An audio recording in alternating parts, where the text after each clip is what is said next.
Want to know how to turn on bubbles in Messenger? So if you want your notifications to be in bubbles, this video is for you. So in this video, I'm going to show you an easy step-by-step guide on how you can do it. So let's get straight to it. Now, first things first, simply open up your Messenger application, and once you have done that, you should be provided with this interface right here, and on the bottom right side you should be seeing menu. So once you have selected menu, here you should be seeing various options. So head towards settings, that should be right below your profile, and scroll all the way down.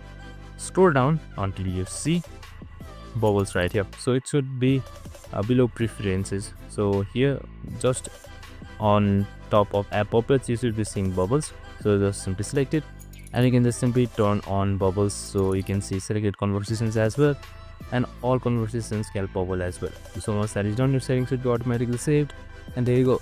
I hope this video helped. If it did, make sure to like, subscribe, and tune in with us for more of these videos. See you in the next one.